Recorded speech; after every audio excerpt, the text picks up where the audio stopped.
Hello प्यारे बच्चों, बहुत बहुत स्वागत है सभी का आज के आपके इस लेक्चर में। आज हम लोग सीखेंगे मोशन स्ट्रेट लाइन में ही आगे के पार्ट में इक्वेशंस ऑफ मोशन। आप सभी लोगों ने इक्वेशंस ऑफ मोशन को क्लास 9th में सीखा होगा, 11th में भी देखिए, है ना। वहाँ पर हम लोग बड़े सिंपल तरीके से सिर्फ इक्वेशंस के बारे में सीखते थे और उन इक्वेशंस पर बेस्ड जो क्वेश्चंस होते थे हम लोग उनके बारे में सीखते थे, है ना। मगर आज हम लोग ये भी देखेंगे कि ये इक्वेशन आई कहाँ से है ना। तो ज़रा उनका डेरिवेशन भी देखेंगे। हल्की सी कैलकुलस का इस्तेमाल इसमें होगा, तो घबराने की ज़रूरत नहीं है आपको, बस देखते जाइएगा। मान लीजिए कि कोई एक पार्टिकल है जो चल रहा है। जब आपने उसे चलते हुए देखा और उसकी फ़ोटो क्लिक करी तो उस समय उसकी वेलोसिटी u थी, स्मॉल u, और उसमें एक्सेलरेशन था स्मॉल a। थोड़ी देर के बाद आपने दूसरी फ़ोटो खींची और उसमें देखा उसकी वेलोसिटी v हो चुकी है, स्मॉल v, है ना। और जो समय हुआ है पहली फ़ोटो से दूसरी फ़ोटो के बीच का वो हुआ है t। तो इन दो फोटोग्राफ्स में हम लोगों ने क्या क्या चीज़ें देखी हैं, उन्हीं चीज़ों का एनालिसिस हम लोग यहाँ पर करेंगे और देखेंगे ज़रा क्या क्या होता है। तो सबसे पहली चीज़ हम लोग एक फ़ोटो बनाते हैं। हाँ, हम लोग एक फ़ोटो बनाते हैं कि भाई गाड़ी चल रही है, ठीक है, गाड़ी चल रही है। देखिएगा ये सड़क है इस तरीके से, है ना। और यहाँ से एक पार्टिकल तुम्हारा ऐसे करके जा रहा है, ये है तुम्हारा पार्टिकल ऐसे, और ये कुछ इस तरीके से जा रहा था, ठीक है। शुरुआत में ये जा रहा था यू से, ठीक है। थोड़ी देर के बाद में यही पार्टिकल तुम्हारा यहाँ पर पहुँच गया ऐसे करके, और अब इसकी वेलोसिटी हो गई मान लीजिए v, ठीक है।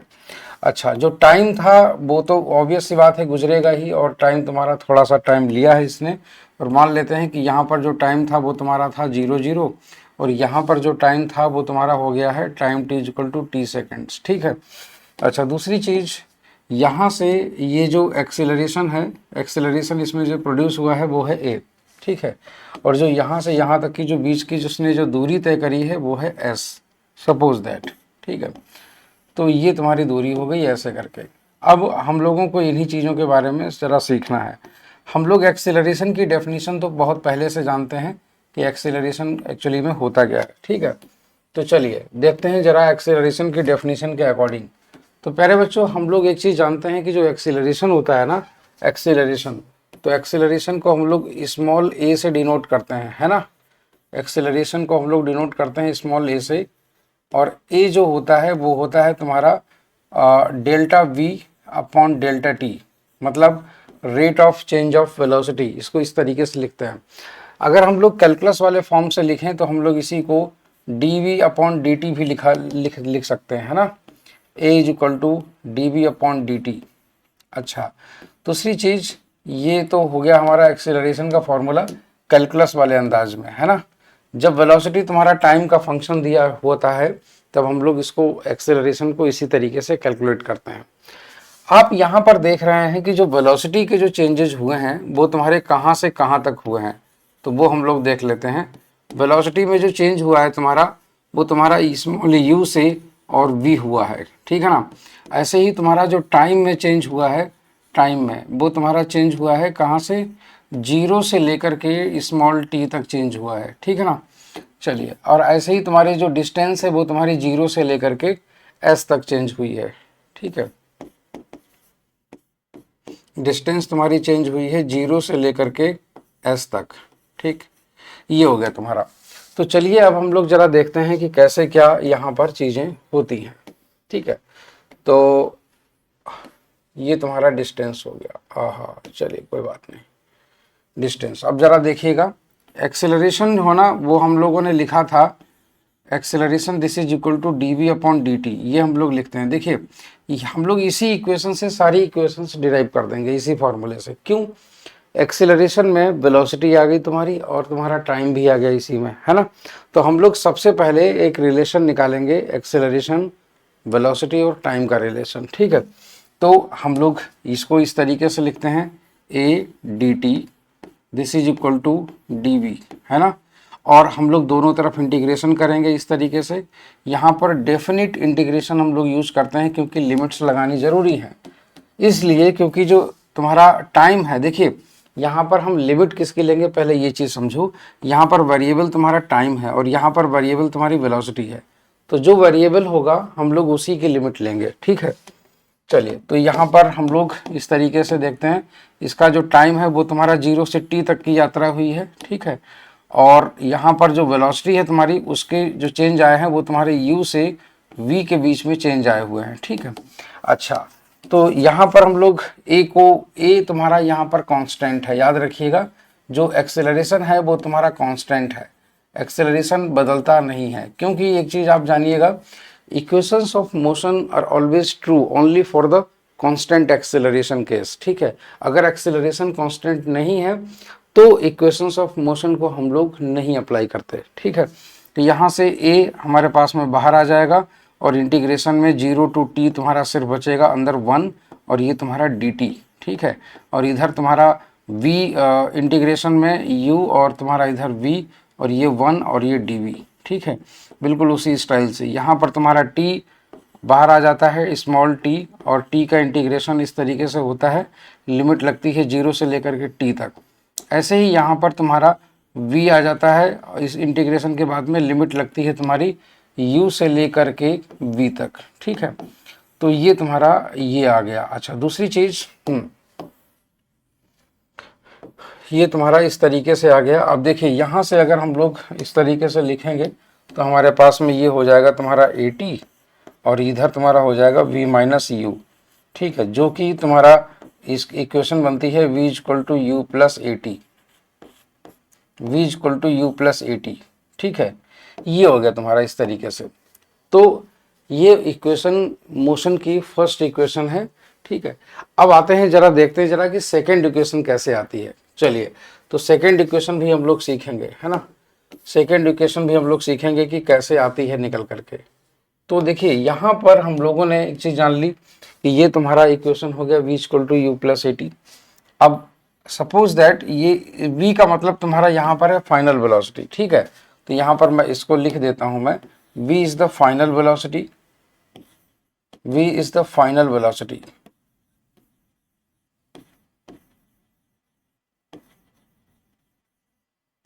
ठीक है। और u जो है ना वो है तुम्हारा इनिशियल वेलोसिटी, u जो है ना वो है तुम्हारी इनिशियल वेलोसिटी, इनिशियल वेलोसिटी, ठीक है। और a जो है ना वो है तुम्हारा एक्सेलरेशन, और t जो है ना वो है तुम्हारा time,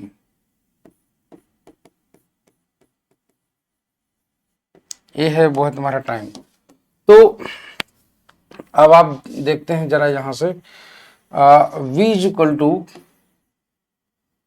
you plus A t, ये तुम्हारी फर्स्ट इक्वेशन है, ठीक है। अगर हम वेलोसिटी की बात करें तो इसको हम लोग इस तरीके से लिख सकते हैं, D S upon D T, ठीक है, क्योंकि ये इस तरीके से लिखा जा सकता है, डिस्टेंस का टाइम डेरिवेटिव, डिस्प्लेसमेंट का टाइम डेरिवेटिव। तो तुम्हारा u प्लस ए टी, ये तुम्हारा दूसरी तरफ ऐसे ही है। अब t को उधर लेके चले जाओ, इधर लिख दो सिर्फ ds, और ये तुम्हारा हो जाएगा u प्लस ए टी, है ना, और ये तुम्हारा dt। तो हम लोग इस तरीके से इसका इंटीग्रेशन करते हैं, तो ये तुम्हारा जो लिमिट हम लोग लगाएंगे ना, लिमिट, तो लिमिट हम लोग उसी तरीके से अप्लाई करते हैं जैसे मैंने अभी आपको बताई थी, 0 टू s, और ये तुम्हारी इसकी जो लिमिट लगेगी वो लगेगी 0 टू t, 0 टू t, ठीक है। तो ये तुम्हारा हो जाएगा s बराबर you t plus half a t square, ठीक है। तो ये तुम्हारा हो जाएगा you t plus half a t square, तुम्हारी सेकेंड इक्वेशन आ गई। अब इसी इक्वेशन में हम लोग, हाँ, इसी इक्वेशन में हम लोग t की वैल्यू को पुट करेंगे। एक चीज़ हम लोग जानते हैं कि v minus u equal to a t है, ठीक है। तो ज़रा t की वैल्यू अगर आप देखेंगे तो ये हो जाएगी v माइनस यू अपॉन ए, ठीक है, ये हो गया तुम्हारा। इसी t को वैल्यू को इसमें अगर हम लोग पुट कर देंगे, s equal to u t plus half a t square, u t plus half a t square, ठीक है। तो ये वाली वैल्यू को हम लोग यहाँ पर और ये वाली वैल्यू को यहाँ पर अगर पुट कर देंगे तो हमारे पास में तुम्हारा थर्ड इक्वेशन आ जाएगा, वी स्क्वायर बराबर यू स्क्वायर प्लस 2as। ठीक है, ये तुम्हारे पास में थर्ड इक्वेशन ऑफ मोशन आ गई। तो इस तरीके से हमारे पास में मोशन की तीनों इक्वेशंस आ चुकी हैं।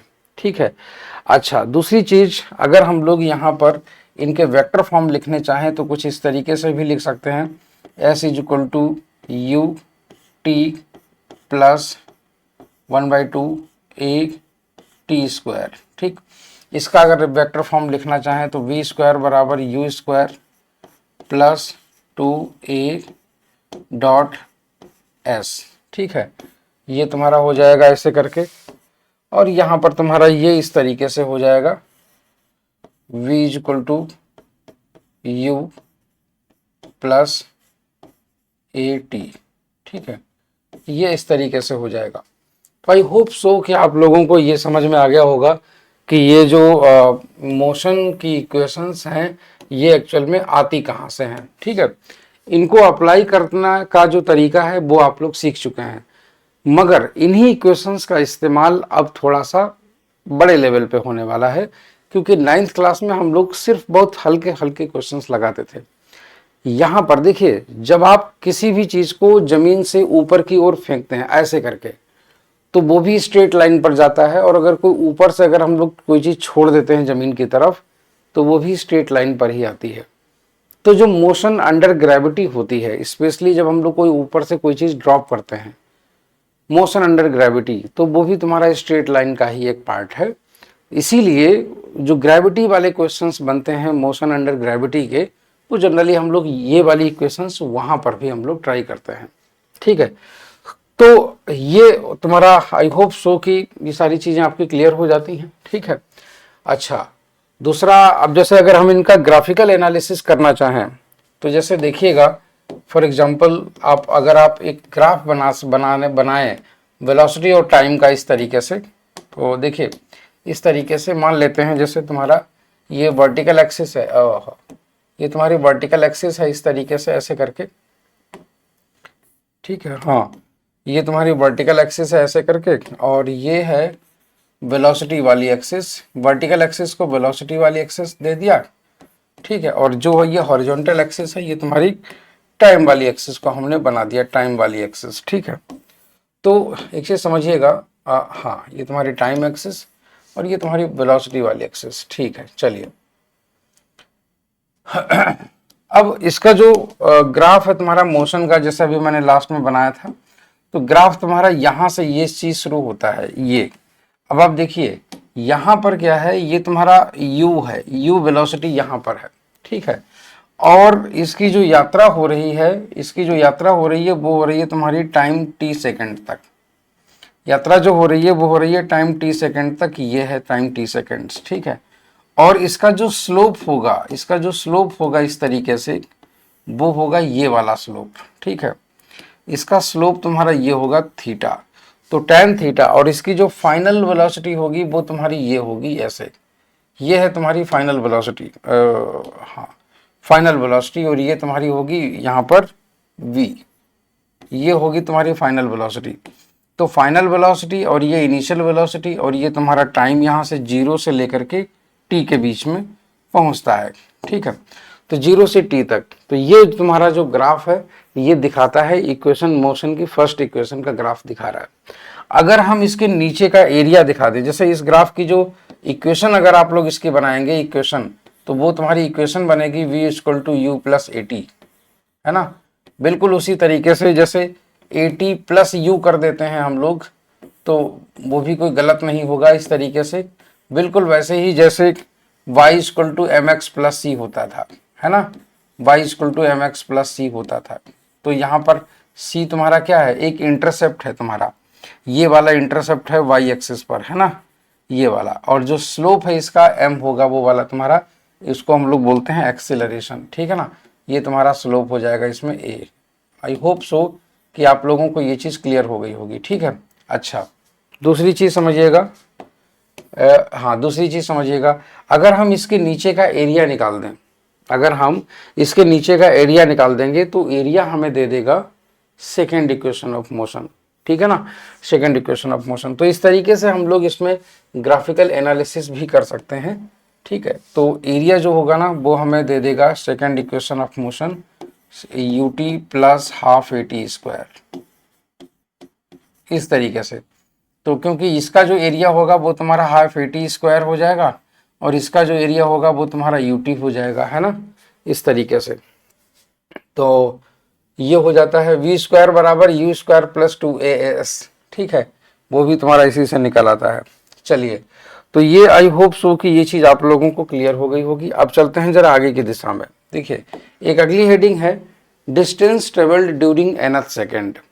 nth सेकेंड में डिस्टेंस कितनी चली गई, ये क्वेश्चन भी आपके एग्जाम्स में कई बार पूछा जाता है। मेरे सामने कई बार एग्जाम में क्वेश्चन आया है अलग अलग एग्जाम्स में। तो देखिए, nth सेकेंड में, यहाँ पर n सेकेंड में डिस्टेंस ट्रेवल्ड की बात नहीं हो रही है, यहाँ बात हो रही है nth सेकेंड में, लास्ट सेकेंड में जर्नी के। जैसे मान लेते हैं फॉर एग्जांपल, यहाँ से ऐसे करके कोई गाड़ी जा रही थी, ये वाली, ठीक है, ये वाली तुम्हारी गाड़ी इस तरीके से जा रही थी यूं करके, और मान लेते हैं ये n सेकेंड तक ट्रेवल करती है और ये तुम्हारी यहाँ पर आ जाती है ऐसे करके, ठीक है, ऐसे करके, अरे हाँ, तो ये तुम्हारे यहाँ पर आ गया ऐसे करके, ठीक है। सपोज दैट ये तुम्हारा, इसका इनिशियल वेलोसिटी तुम्हारा u है, इसका एक्सेलरेशन है a, और इसका जो टाइम है, टाइम तुम्हारा 0 से शुरू हो रहा है और ये टाइम तुम्हारा t equal to t seconds तक जा रहा है, ठीक है। ये हमने कह दिया n सेकेंड तक जा रहा है, चलिए n सेकेंड तक ये चल रहा है, ठीक है। अब ये उसके बाद में इसकी क्या वेलोसिटी हो गई वो तो हमें बाद में पता चलेगा। चलिए, अब मान लेते हैं कि इससे n सेकेंड, मतलब 1 सेकेंड ठीक पहले इसकी मतलब ये कितना चल चुका था, तो इससे ठीक 1 सेकेंड पहले ये यहाँ तक चल चुका होगा ऐसे करके, ठीक है। ये तुम्हारा मान लेते हैं यहाँ से जो टाइम है तुम्हारा t इक्वल टू, ये है तुम्हारा n-1, n-1 सेकेंड में डिस्टेंस कितनी ट्रेवल करी इसने, इतनी डिस्टेंस ट्रेवल करी है, मान लेते हैं Sn-1, ठीक है। ये तुम्हारी n-1 सेकेंड में डिस्टेंस ट्रेवल्ड हो गई, और जो ऊपर उसने जो डिस्टेंस ट्रेवल करी है वो तुम्हारी कितनी है, जो उसने ऊपर डिस्टेंस ट्रेवल करी है ये है तुम्हारी n सेकेंड में डिस्टेंस ट्रेवल्ड हो गई, ठीक है, n सेकेंड में। तो जरा सोचिए, अगर n सेकेंड में हमने जो डिस्टेंस ट्रेवल करी है उसमें से अगर हम n-1 सेकेंड में चली गई डिस्टेंस को अगर हम लोग घटा देंगे तो हमारे पास में ये वाली डिस्टेंस आ जाएगी, ये वाली, ठीक है ना। तो हमारे पास में ये वाली डिस्टेंस ट्रेवल्ड आ जाएगी जो हमें निकालनी है लास्ट सेकेंड में, मतलब कहने का लास्ट सेकेंड में कितनी डिस्टेंस ट्रेवल करी, ये वाला, ठीक है। तो लास्ट सेकेंड में डिस्टेंस ट्रेवल करेगी वो होगा तुम्हारा Snth, ठीक। ये तो Snth हम लोग कैसे निकालेंगे, ये तुम्हारा निकलेगा जाकर के इतनी डिस्टेंस माइनस इतनी डिस्टेंस। तो यहां से हम लोग इस तरीके से इसको कवर कर लेते हैं।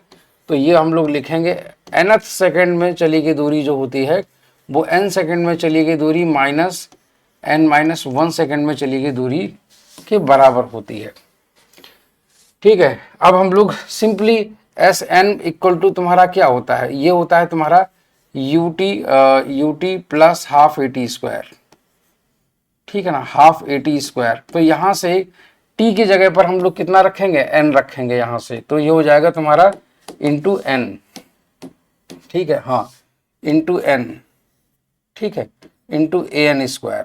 तो यहाँ से ये तुम्हारा Sn-1 कितना हो गया, Sn-1, तो ये तुम्हारा हो जाएगा u into n-1 plus half a into n-1 का होल स्क्वायर, ठीक है, ये हो गया तुम्हारा। तो बस अब हम लोग इसमें से इसको घटा देंगे तो ये तुम्हारा हो जाएगा Snth, और ये जो वैल्यू आती है निकल करके वो आती है u plus half a bracket में 2n-1, ये वैल्यू निकल करके आती है और यही हमारा आंसर होता है, ठीक है, ये हमारा आंसर हो जाता है। तो इस तरीके से हम लोग यहाँ पर ये वैल्यूज को कैलकुलेट करते हैं, ठीक है। आई होप सो कि आपको कोई दिक्कत इसमें नहीं होनी चाहिए, ऐसे करके, ठीक है। चलिए, तो ये तो हो गया तुम्हारा। इसका एक एग्जाम्पल है, जैसे फॉर एग्जाम्पल मान लेते हैं जैसे कोई बॉल को ड्रॉप किया गया, ठीक है ना, हाँ, कोई बॉल को ड्रॉप किया गया a ball is dropped from some height, कुछ हाइट से इसको ड्रॉप किया जाता है। Calculate the distance travelled during 4th second. तो 4th second calculate the distance travelled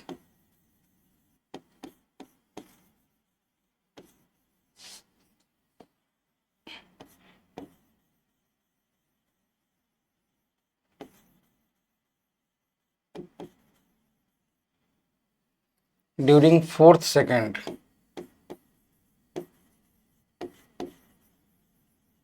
ठीक, तो ऐसे केस में हम लोग क्या करेंगे, देखिएगा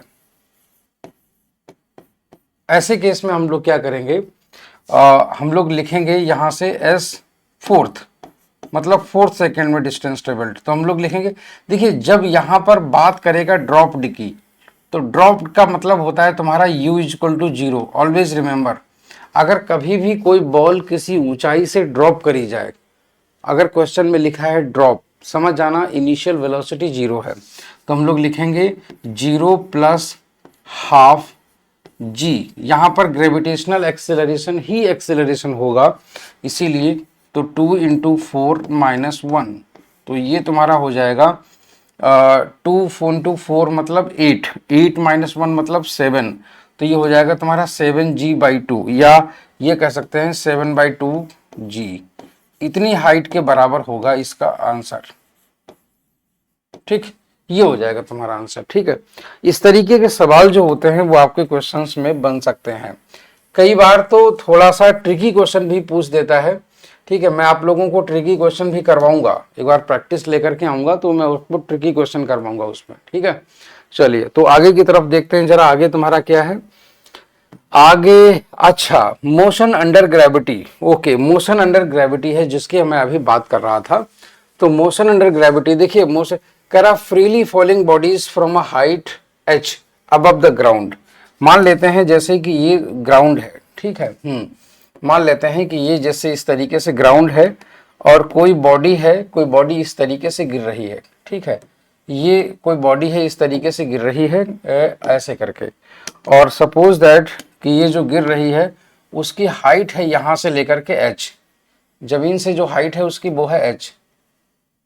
ठीक है, हाँ, जमीन से जो इसकी हाइट है वो है h, मान लेते हैं h हाइट पर ये इस तरीके से नीचे की तरफ गिर रही है।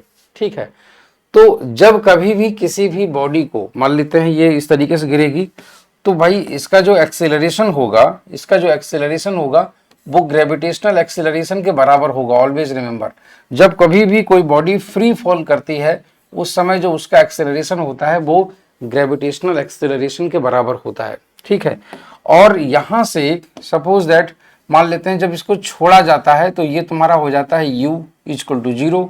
ठीक है, और मान लेते हैं कि थोड़ी देर के बाद में ये यहाँ पर पहुंचती है बॉल। ठीक है, थोड़ी देर के बाद में ये जमीन पर पहुंचती है इस तरीके से।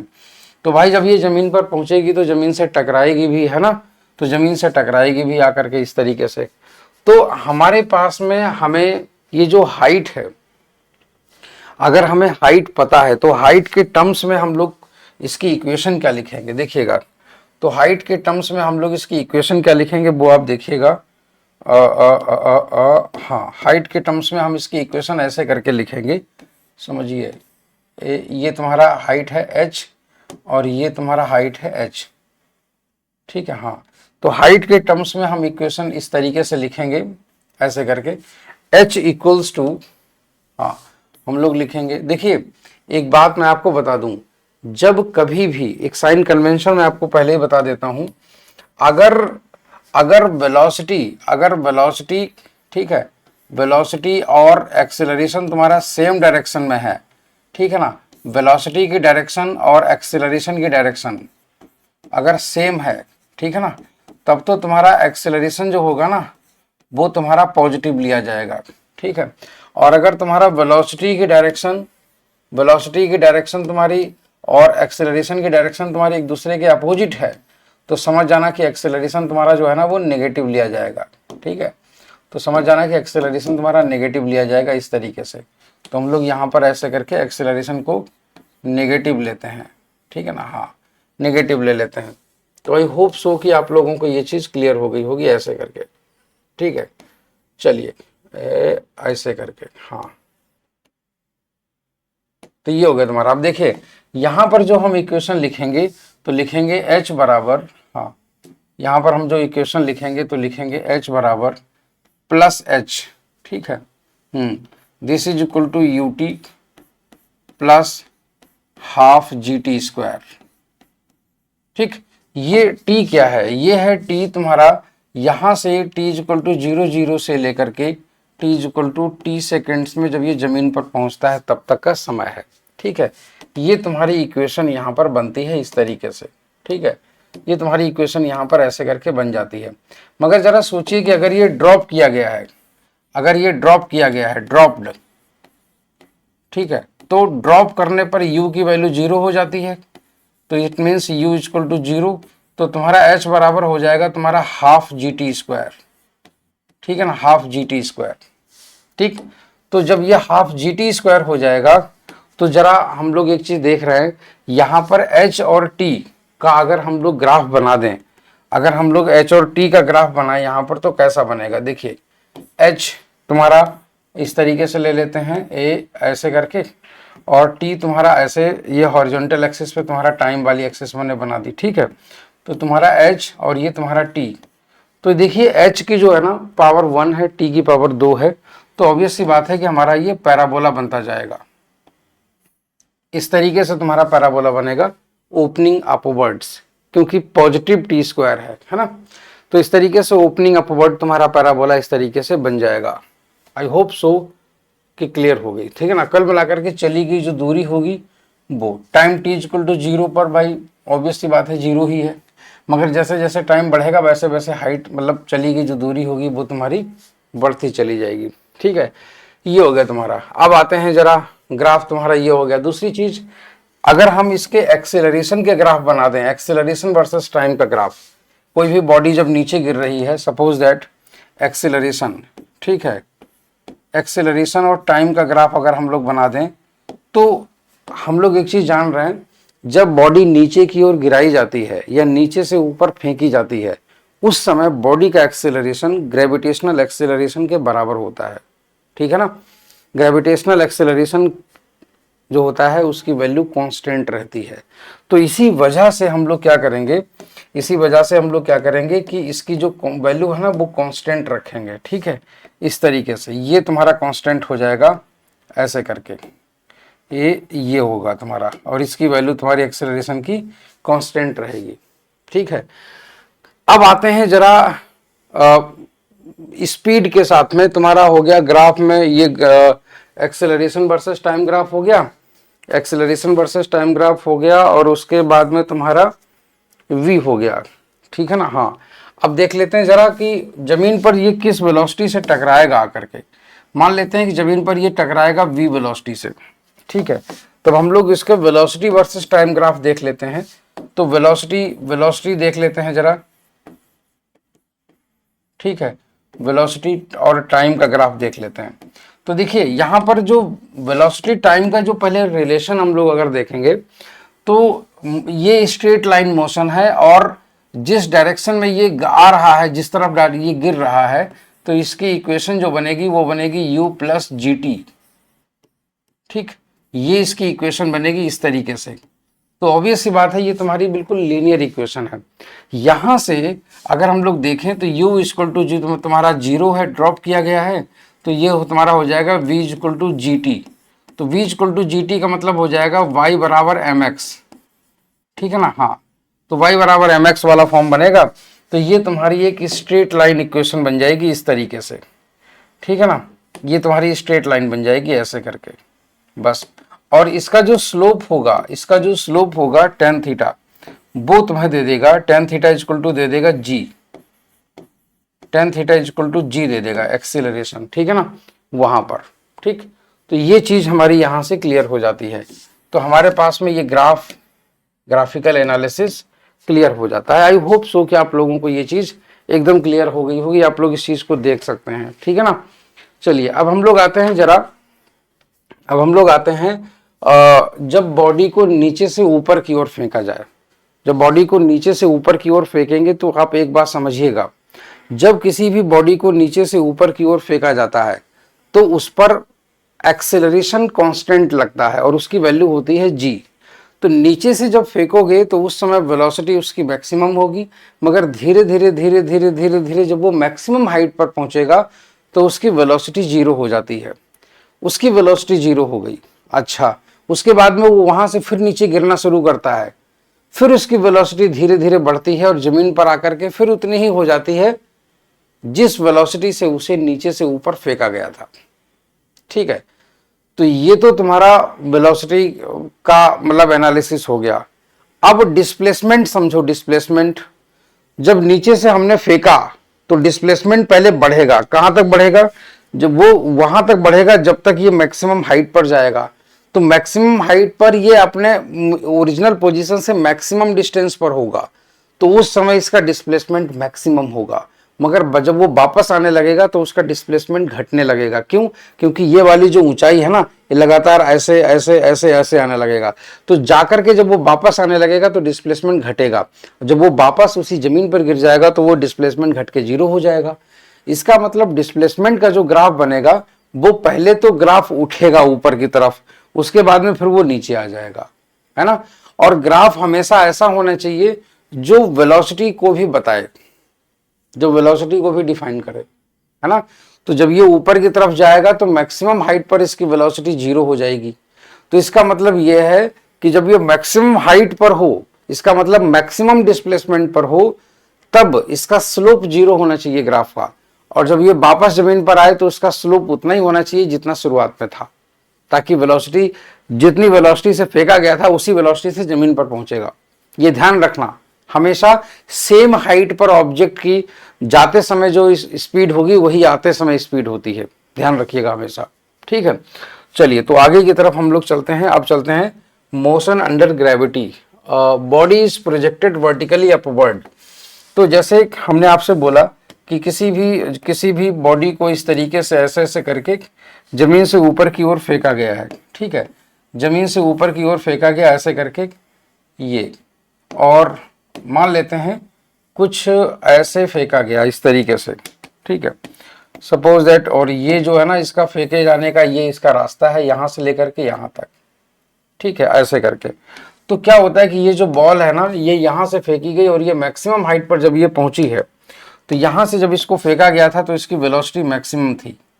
तो इसकी वेलोसिटी जो थी ना वो तुम्हारी मैक्सिमम थी, और वो मैक्सिमम वेलोसिटी कितनी थी, इसकी मैक्सिमम वेलोसिटी थी मान लेते हैं u। ठीक है, मान लेते हैं u इसकी मैक्सिमम वेलोसिटी थी, मगर यहाँ पर ये v जो है ना वो तुम्हारा जीरो हो गया इसका। अच्छा ठीक है, उसके बाद में देखो ग्रेविटेशनल एक्सेलरेशन हमेशा नीचे ही लगता रहा, ग्रेविटेशनल एक्सेलरेशन हमेशा नीचे ही लगेगा, क्योंकि भाई वो तो ऑब्वियस सी बात है, उसकी डायरेक्शन ही यही है। इसीलिए अब यहाँ पर क्या है कि वेलोसिटी और ग्रेविटेशनल एक्सेलरेशन की जो डायरेक्शंस हैं एक दूसरे के अपोजिट हैं। ठीक है ना। अच्छा, दूसरी चीज यहाँ पर जो हम लोग ये जो ले रहे हैं हाइट, यहाँ पर जो हम लोग हाइट ले रहे हैं तो कुछ इस तरीके से हम लोग इस तरीके से लिखते हैं h, और ये तुम्हारी h जो है ना वो हम लोग इस तरीके से यहाँ पर दिखाते हैं। ये है तुम्हारी h यहाँ से यहाँ तक ऐसे, और ये यहाँ से यहाँ तक ऐसे करके। ठीक है, ये हो गए तुम्हारे h। तो इस h की आइए हम लोग जरा इक्वेशन लिखते हैं। सबसे पहले तो तीनों इक्वेशंस लिखेंगे। जैसे हाइट का अगर हम लोग लिखेंगे तो h will be equal to u t minus half gt square. ठीक है, जब वेलोसिटी लगातार घट रही हो तो इस तरीके से हम लोग हाइट और इसका टर्म निकाल लेते हैं। अच्छा, उसके बाद दूसरी इक्वेशन हम लोग लिखते हैं v स्क्वायर बराबर u square minus 2g into H. अच्छा, ये हो गई दूसरी, मतलब दूसरी नहीं तीसरी इक्वेशन हो गई। चलिए अब हम लोग दूसरी वाली भी लिख लेते हैं बीच में। हाँ, देखिएगा दूसरी इक्वेशन हम लोग लिखेंगे। Suppose that h is equal to u t minus half g t square. अरे ये तो मैंने लिखी दी थी इसकी। हाँ, पहली इक्वेशन हमने नहीं लिखी थी। हाँ, पहली इक्वेशन मुझे लिखनी है इस तरीके से, और पहली इक्वेशन तुम्हारी होगी v is equal to u minus g t. ठीक, ये हो गया तुम्हारा। तो यहां से हमको टाइम, जमीन से ऊपर तक जाने में समय तो हमें पता चल गया। ठीक है, कैसे जरा देखिएगा। पहली चीज कि मान लेते हैं कि यहां से जब इसको फेंका गया, जब यहां से इसको फेंका गया t is equal to 0 time था, मगर जब ये यहां पर आ गई जब ये बॉल, तो टाइम हो गया तुम्हारा, time t is equal to t. तो चलिए हम लोग पहली इक्वेशन लिखते हैं। तुम्हारा फर्स्ट इक्वेशन तुम्हारा होगा इस तरीके से, v equals to u minus g t. ठीक, अच्छा, u माइनस जी टी। अब आप जरा ध्यान से देखिएगा, यहां पर तुम्हारा अंतिम वेग जो है ना, वेलोसिटी एट हाईएस्ट पॉइंट, ठीक है ना, this is the v is the velocity at highest point. और हाईएस्ट पॉइंट पर वेलोसिटी कितनी है? हाईएस्ट पॉइंट पर वेलोसिटी है तुम्हारी 0 is equal to u minus g t. ठीक है, तो तुम्हारा t इज इक्वल टू तुम्हारा कितना हो गया? t इज इक्वल टू तुम्हारा हो जाएगा u अपॉन जी। ठीक है, तो इतना समय इसको लगा है ऊपर, मतलब मैक्सिमम हाइट तक पहुंचने पर। ठीक है, this is the time taken to reach the maximum height. तो यहां पर हम लोग इस चीज को लिख लेते हैं, this is the time taken to reach the maximum height, ऐसे करके टाइम टेकन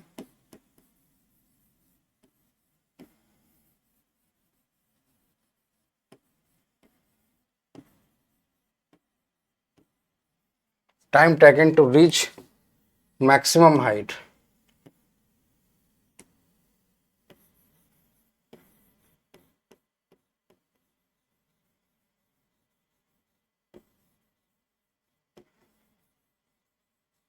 ठीक, ये हो गया तुम्हारा। तो मैक्सिमम हाइट तक पहुंचने में ये समय लिया गया है t इक्वल टू इतना। अब आप एक चीज समझिएगा, जितना समय इसे जाने में लगा है उतना ही समय इसे वापस आने में भी लगेगा। ठीक है ना, जितना समय इसे जाने में लगा उतना समय इसे आने में भी लगेगा। तो similarly time to come back भी तुम्हारा इतना ही हो जाएगा, t equal to u by g. तो जब हम वापस पूरे आ जाएंगे तो टाइम लगेगा 2u बाई जी। ठीक है ना। अच्छा, दूसरी चीज अब यहां पर देखते हैं जरा, तुम्हारा v square equal to u square minus 2gh।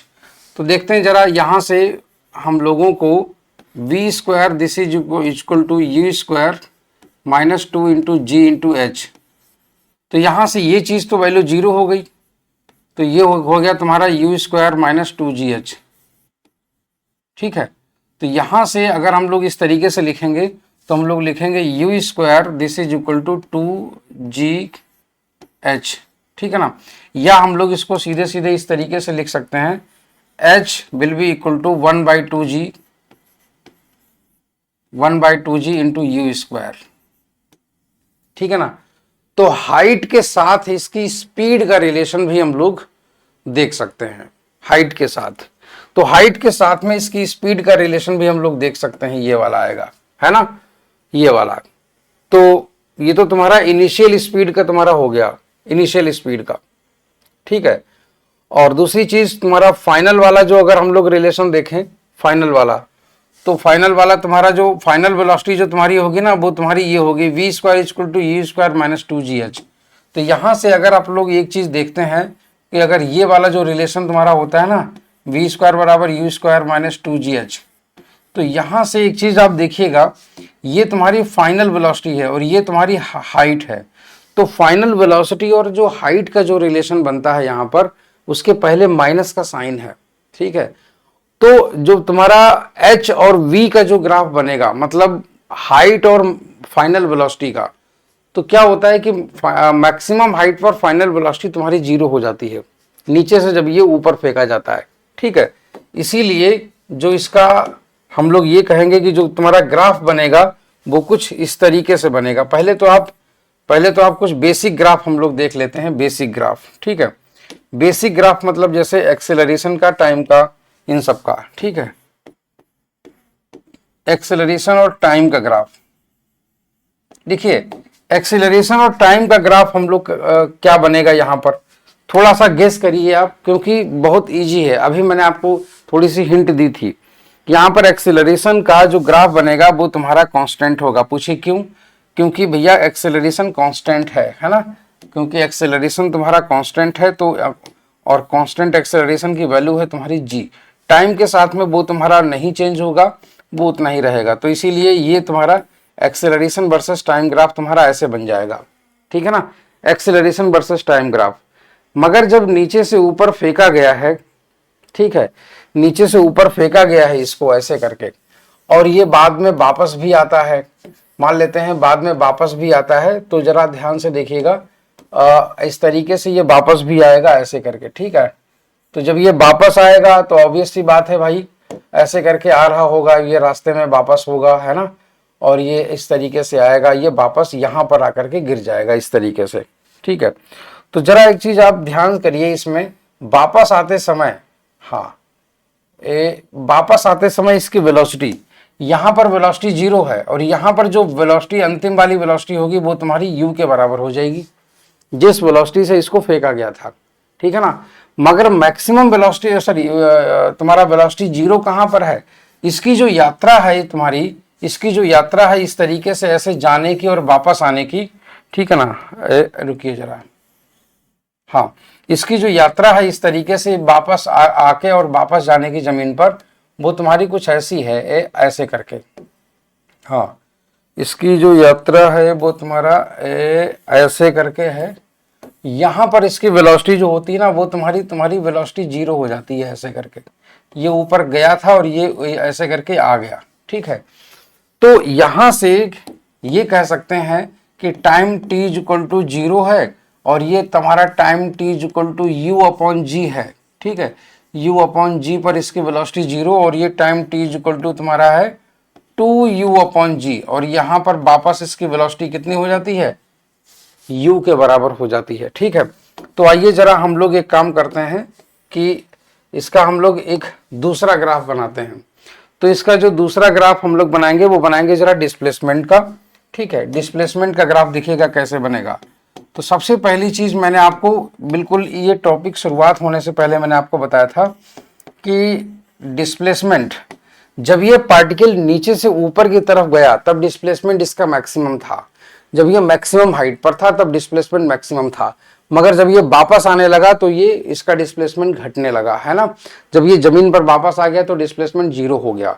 मगर यहां पर वेलोसिटी 0 है, इसका मतलब ये हो गया कि जब डिस्प्लेसमेंट मैक्सिमम था तब ग्राफ का स्लोप 0 रहा होगा, बिल्कुल सही बात है।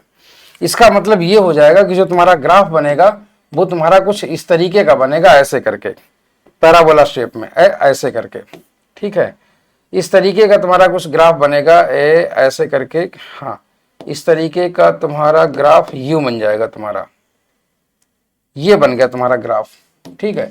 तो यहां पर तुम्हारा ये डिस्प्लेसमेंट मैक्सिमम हो जाएगा तुम्हारा, ये हो जाएगा प्लस h, ठीक, और यहां पर जो होगा ना, ये जो टाइम होगा, टाइम वो तुम्हारा कितना होगा, u अपॉन जी, याद रखिएगा, ये वाला जो तुम्हारा टाइम होगा जहां पर डिस्प्लेसमेंट मैक्सिमम होगा वो होगा तुम्हारा u अपॉन जी, ऐसे करके लिखते हैं हम लोग, ये u अपॉन जी, ठीक, और ये तुम्हारा हो जाएगा 2u अपॉन जी, ठीक, और ये तुम्हारा हो जाएगा 0, ये तुम्हारा हो जाएगा 0, ठीक है ना। अच्छा, मैक्सिमम डिस्प्लेसमेंट, तो ये तुम्हारा डिस्प्लेसमेंट का ग्राफ हो गया। दूसरी चीज, एक बात मुझे बताइए, एक बार मैंने आप लोगों को एक बात बताई थी, जब मैंने डिस्प्लेसमेंट डिस्टेंस का ग्राफ कन्वर्जन पे मैंने आपको बताया था, ठीक है। तो यहां पर अगर हम डिस्टेंस वर्सेस टाइम ग्राफ अगर हम बना दें, डिस्टेंस वर्सेस टाइम ग्राफ, तो वो कैसा बनेगा, जरा इसको थोड़ा सा नीचे कर देते हैं ऐसे करके, देखिएगा, हाँ, डिस्टेंस वर्सेस टाइम ग्राफ, देखिए, जब ये ऊपर की तरफ गया तो डिस्प्लेसमेंट तो बढ़ा, मगर नीचे जब ये आ रहा था डिस्प्लेसमेंट घट रहा था। जब से डिस्प्लेसमेंट घटना शुरू हुआ डिस्टेंस तब भी बढ़ती रही, जब ये वापस जमीन पर आ गया डिस्प्लेसमेंट 0 हो गया, उस समय डिस्टेंस ट्रेवल्ड मैक्सिमम हो गई, मतलब डिस्टेंस बढ़ना नहीं रुकती है, ठीक है ना। तो इसीलिए हम एक चीज जानते हैं कि जब ऐसे केस में जब डिस्प्लेसमेंट से डिस्टेंस टाइम का ग्राफ बनाना होता है, तो मैंने आपको इसीलिए एक तरीका बताया था कि जहां से ग्राफ नीचे आना शुरू हो जाए, जहां से ग्राफ नीचे आना शुरू हो जाए उस ग्राफ का आप ऊपर की ओर मिरर इमेज ले लीजिए, और जो मिरर इमेज होगा ना वही तुम्हारा डिस्टेंस टाइम का ग्राफ बन जाएगा। वही तुम्हारा डिस्टेंस टाइम का ग्राफ बन जाएगा ऐसे करके, ठीक है ना। ये अरे ये तुम्हारा डिस्टेंस टाइम का ग्राफ था कुछ इस तरह से, ये ऐसे करके। तो आई होप सो कि आप लोगों को ये चीज़ क्लियर हो गई होगी, है ना। ये मैं आप लोगों को सिखा चुका हूँ इस तरीके की चीज़, है ना। तो ये तुम्हारा डिस्टेंस ट्रेवल्ड हो जाएगा। अब आप मुझे एक बात बताइए, अगर हम आपसे पूछें कि डिस्टेंस का ग्राफ तुम्हारा कैसे बनेगा, तो ये समझ लीजिए नीचे से ऊपर की ओर ये वाला तुम्हारा जो ग्राफ होगा, इसको देखो, ये वाली जो हाइट है तुम्हारी, ये वाली जो हाइट है वो है तुम्हारी h, ठीक। और ये वाली जो हाइट हो गई वो हो गई तुम्हारी h। तो टोटल डिस्प्लेसमेंट तुम्हारा कितना हो गया 2h, सॉरी डिस्टेंस कितनी हो गई 2h। तो इस तरीके से हम लोग यहाँ से ये चीज इस तरीके से ऐसे कर देते हैं। तो तुम्हारा ये जो ग्राफ बनेगा ऐसे करके, ये होगा तुम्हारा डिस्टेंस वर्सेस टाइम का ग्राफ। तो जब पार्टिकल को नीचे से ऊपर की ओर फेंका जाता है, जब वो वापस आता है, तो डिस्टेंस और टाइम का जो ग्राफ बनेगा वो तुम्हारा ऐसे ही बनेगा, ठीक है ना। तो आई होप सो कि ये चीज आप लोगों को क्लियर हो गई होगी। कई बार क्या होता है कि ये सब चीजें दिमाग में नहीं आती हैं आपके। कई बार आप घबरा जाते हैं एग्जाम्स में, या कभी भी कोई पूछ दे तो इसीलिए यार पता है, एक प्रैक्टिस नाम की चीज होती है। जब आप प्रैक्टिस में होते हो ना, तो कई बार ये चीजें मिस हो जाती हैं, ठीक है। खैर कोई बात नहीं, अब मिस नहीं होंगी। आपको याद करने का तरीका मैंने पूरा बता दिया है, समझने का। अब जब आप एक बार चीजों को समझ लेते हो, तब आप मिस नहीं करते हो कोई चीजें, ठीक है। एक बार इसको पूरा आप स्क्रीन पर देख लीजिए, है ना। अगर कहीं भी कोई भी अगर डाउट आता है तो आप मुझे जरूर कमेंट करके बता सकते हैं, ठीक है। देख लीजिए इसको एक बार आप, ठीक है। चलिए देख लिया होगा। अब आते हैं जरा इसकी वेलोसिटी का। तो वेलोसिटी का जो वेलोसिटी वर्सेस टाइम ग्राफ अब हम लोग जरा बना लेते हैं। तो वेलोसिटी वर्सेस टाइम ग्राफ देखते हैं जरा। हाँ, तो velocity versus time graph, velocity versus time graph, ठीक है। जैसे कि अब हम लोग अभी बात कर रहे थे वेलोसिटी वर्सेस टाइम ग्राफ की, तो जरा देखिएगा। हाँ, velocity versus time graph. Suppose that कि अभी मैंने देखिए कैसे रिकॉल करते हैं। मैंने आपको बोला कि शुरुआत में जब वेलोसिटी दी गई तो अधिकतम थी, धीरे धीरे वो घटी है, बिल्कुल एकदम कांस्टेंट रेट से घटती है। और उसके घटने का रेट क्या होता है, ग्रेविटेशनल एक्सीलरेशन के बराबर। वेलोसिटी अगर घटती है, लगातार अगर डिक्रीज हो रही है, तो उस रेट को बोलते हैं एक्सेलरेशन। और वो जब घटने का रेट होता है वेलोसिटी के, तो रिटार्डेशन बोलते हैं। तो यहां पर जो ग्रेविटेशनल एक्सेलरेशन नीचे लगता है, वो इस बॉल के लिए रिटार्डेशन का काम करेगा, ठीक है ना। तो इसका मतलब है, और रिटार्डेशन का जो वैल्यू है वो फिक्स है जी के बराबर। इसका मतलब है कि वेलोसिटी वर्सेस टाइम ग्राफ का जो स्लोप है वो फिक्स है, ये 100% श्योर है। और अगर वो ग्राफ मतलब अगर स्लोप फिक्स है, तो स्लोप एक ही ग्राफ का फिक्स रह सकता है, वो है स्ट्रेट लाइन। कोई भी दूसरा कर्व अगर होगा उसका स्लोप फिक्स रह ही नहीं सकता, ठीक है। तो एक मैक्सिमम वेलोसिटी सबसे पहले हम लोग एक मार्क कर लेते हैं। और मैक्सिमम वेलोसिटी हमने मार्क कर ली तुम्हारी यहां पर, ये है तुम्हारी प्लस यू, इस तरीके से, ठीक है। ये तुम्हारी इस तरीके से यहां से इतनी वैल्यू शुरुआत में दी गई। उसके बाद में वेलोसिटी एक रेट से, बिल्कुल एक फिक्स रेट से तुम्हारी नीचे की ओर घटती है। ये वेलोसिटी तुम्हारी ऐसे करके घटेगी, यूं करके, ठीक, और ऐसे करके जाएगी।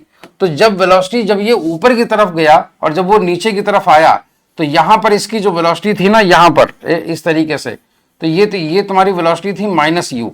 मतलब नीचे आते समय जब वो ऊपर गया और ऊपर से वापस आया, तो वेलोसिटी की डायरेक्शन बदल गई, है ना, डायरेक्शन बदल गई। तो ऑब्वियस सी बात है कि प्लस यू की जगह अब क्या हो जाएगा, माइनस यू हो जाएगा। यहां पर तुम्हारा माइनस यू, बस।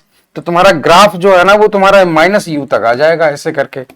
ग्राफ तुम्हारा जो है ना, वो माइनस यू तक आ जाएगा, ऐसे करके, यूं करके, ठीक है। हाँ, अरे तो माइनस यू तक तुम्हारा आ गया, ऐसे करके, ठीक। आई होप सो कि ये चीज आप लोगों को क्लियर हो गई होगी। बस ये तुम्हारा वेलोसिटी टाइम ग्राफ बन जाता है, ठीक है। तो इसको याद रखिएगा, ये बड़ी इंपॉर्टेंट चीजें होती हैं। अरे ये इसको याद रखिएगा, ये बड़ी इंपॉर्टेंट चीजें होती हैं, ठीक है। हाँ, ठीक। चलिए, आई होप सो कि ये सारी चीजें आप समझ गए होंगे। इसको नोट जरूर कर लीजिएगा, ये बहुत अच्छी चीजें हैं, ठीक है। चलिए, तो अब आज आगे की तरफ जरा देखते हैं, आगे तुम्हारा क्या है। आगे आगे ऐसी कोई चीज नहीं है और बताने लायक, ठीक है। चलिए, तो आज के लिए फिलहाल हम लोग अभी इतना ही रखते हैं, और नेक्स्ट वीडियो में हम कुछ क्वेश्चंस आपके लिए लेकर के आएंगे, ठीक है। तो इसमें भी अभी मैं कई और सारे केसेस बताऊंगा आप लोगों को, ठीक है, जो जनरली आपको बुक्स में भी नहीं मिलेंगे। मेरे टीचर ने मुझे पढ़ाया था, वही मैं पढ़ाऊंगा आगे आने वाले लेक्चर में, ठीक है। और कुछ क्वेश्चंस भी हम लोग JEE के लेकर के आएंगे। चलिए, तब तक अभी फिलहाल इतना ही। Thank you so much, bye bye, take care.